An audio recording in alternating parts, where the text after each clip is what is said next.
Assalamualaikum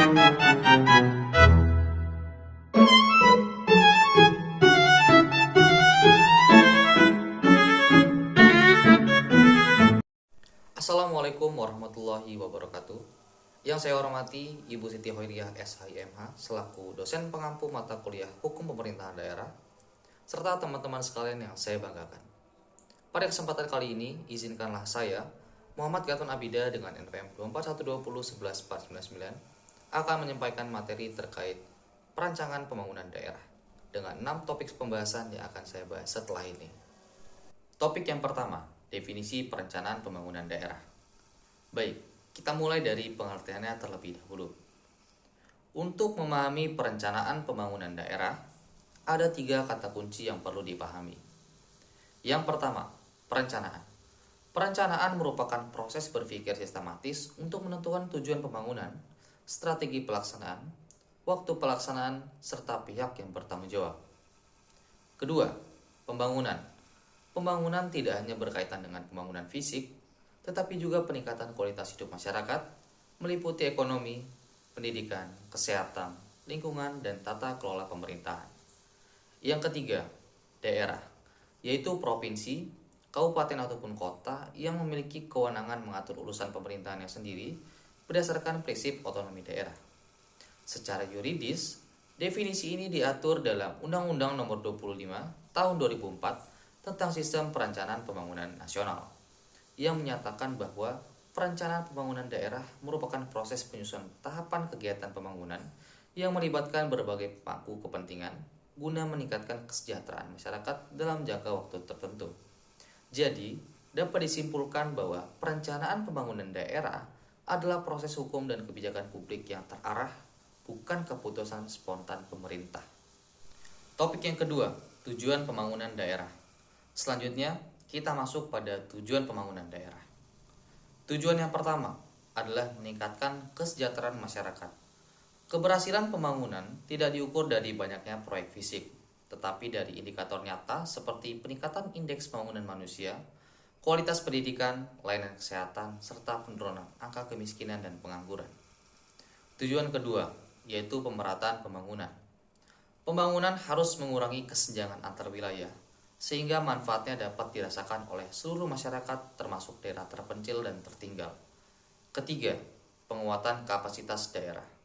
Daerah diharapkan mampu mengelola potensi ekonomi lokal, meningkatkan pendapatan asli daerah, serta memperkuat kualitas sumber daya manusia aparatur pemerintah. Keempat, pembangunan berkelanjutan.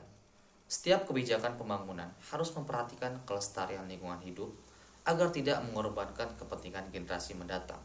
Oleh karena itu, instrumen seperti AMDAL dan perencanaan tata ruang menjadi sangat penting. Kelima, partisipasi masyarakat. Masyarakat tidak hanya menjadi objek pembangunan, tapi juga subjek pembangunan melalui mekanisme musrenbang sebagai forum penyampaian aspirasi publik. Keenam, mewujudkan good governance. Pemerintah daerah dituntut menjalankan prinsip transparansi, akuntabilitas, efektivitas, dan responsivitas dalam setiap kebijakan pembangunan. Artinya, pembangunan daerah pada dasarnya merupakan proses kolaboratif antara negara dan masyarakat. Topik 3. Dasar hukum perencanaan pembangunan daerah. Perencanaan pembangunan daerah memiliki legitimasi konstitusional dan yuridis yang kuat. Pertama, Undang-Undang Negara Republik Indonesia tahun 1945, khususnya pasal 18, 18A, dan 18B, yang menjadi dasar penyelenggaraan otonomi daerah serta pembagian kewenangan antara pemerintah pusat dan daerah. Kedua, Undang-Undang Nomor 25 Tahun 2004 tentang Sistem Perencanaan Pembangunan Nasional yang menjadi kerangka utama sistem perencanaan pembangunan di Indonesia. Yang ketiga, Undang-Undang Nomor 23 Tahun 2014 tentang Pemerintahan Daerah yang mengatur pembagian urusan pemerintahan serta kewenangan kepala daerah dalam penyelenggaraan pembangunan.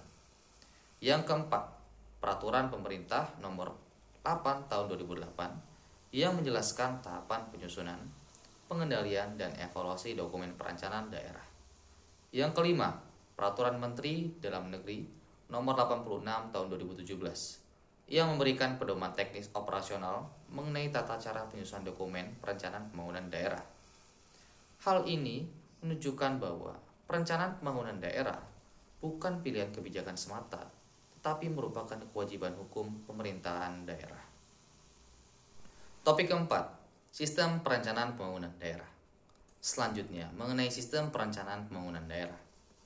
Disebut sistem karena seluruh dokumen perencanaan ini tersusun secara berjenjang dan saling terintegrasi. Oleh karena itu, terdapat 3 dokumen utama. Yang pertama, RPJPD, Rencana Pembangunan Jangka Panjang Daerah. Ini berlaku selama 20 tahun dan ditetapkan melalui peraturan daerah sebagai arah pembangunan jangka panjang daerah. Yang kedua, RPJMD, Rencana Pembangunan Jangka Menengah Daerah. Ini berlaku selama 5 tahun dan merupakan penjabaran visi serta misi kepala daerah terpilih ke dalam program pembangunan yang konkret. Yang ketiga, RKPD, yaitu Rencana Kerja Pemerintah Daerah. Ini berlaku selama 1 tahun dan menjadi dasar langsung dalam penyusunan APBD. Selain itu terdapat Musrenbang, yaitu Forum Musyawarah Pembangunan yang melibatkan masyarakat secara berjenjang, mulai dari desa hingga tingkat nasional. Dengan sistem ini, pembangunan daerah dirancang secara konsisten, partisipatif, dan berkesinambungan. Topik 5, ruang lingkup pembangunan daerah. Pembangunan daerah memiliki ruang lingkup yang luas dan bersifat multidimensional. Pertama, pemerintahan dan kelembagaan. Meliputi reformasi birokrasi, peningkatan pelayanan publik, dan penguatan kapasitas aparatur. Kedua, sosial dan kesehatan, termasuk peningkatan mutu pendidikan, pelayanan kesehatan, perlindungan sosial, serta pengentasan kemiskinan. Yang ketiga, ekonomi dan investasi, melalui pengembangan UMKM, peningkatan daya saing daerah, dan penciptaan lapangan kerja. Keempat, sumber daya alam dan lingkungan hidup, yang menekankan pengelolaan sumber daya secara berkelanjutan dan pengendalian dampak lingkungan. Yang kelima, infrastruktur dan konektivitas, seperti pembangunan jalan, sanitasi, perumahan, listrik, dan akses digital. Keenam, tata ruang dan pengembangan wilayah. Ini guna menjaga keseimbangan pembangunan antara wilayah perkotaan dan pedesaan.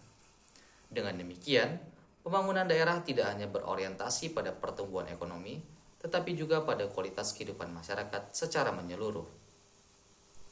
Topik 6. Tahapan perumusan perencanaan pembangunan. Perencanaan pembangunan daerah dilaksanakan melalui 5 tahapan utama.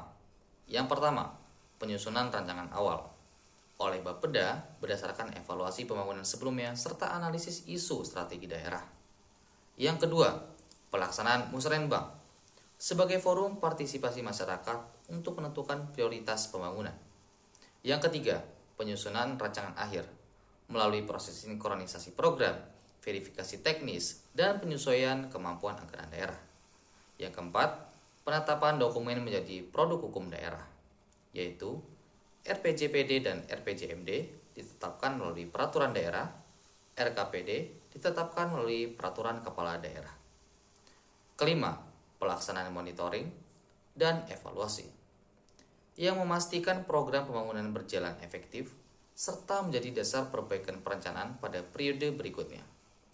Tahapan ini menunjukkan bahwa pembangunan daerah merupakan siklus kebijakan publik yang berkelanjutan dan adaptif. Sebagai penutup, izinkan saya menegaskan satu hal penting, yaitu pembangunan daerah bukan sekedar soal membangun jalan, gedung, atau angka pertumbuhan ekonomi. Pembangunan yang sesungguhnya adalah ketika kebijakan yang direncanakan mampu menghadirkan keadilan, kesejahteraan, dan harapan nyata bagi masyarakat. Perencanaan pembangunan daerah menjadi titik awal dari seluruh proses tersebut. Ketika perencanaan dilakukan secara matang, berbasis hukum, partisipatif, dan berorientasi pada kepentingan publik, maka pembangunan tidak hanya berjalan tetapi memiliki arah, tujuan, dan makna. Karena pada akhirnya, keberhasilan pemerintah daerah tidak diukur dari banyaknya program yang dibuat, melainkan dari sejauh mana masyarakat benar-benar merasakan perubahan dalam kehidupannya. Oleh sebab itu, perencanaan pembangunan daerah harus kita pahami bukan hanya sebagai kewajiban administratif, tetapi sebagai tanggung jawab konstitusional dan moral untuk menghadirkan pembangunan yang adil, berkelanjutan, dan berpihak kepada masyarakat. Demikian yang bisa saya sampaikan. Terima kasih atas perhatiannya. Wassalamualaikum warahmatullahi wabarakatuh. I just I do let you know you're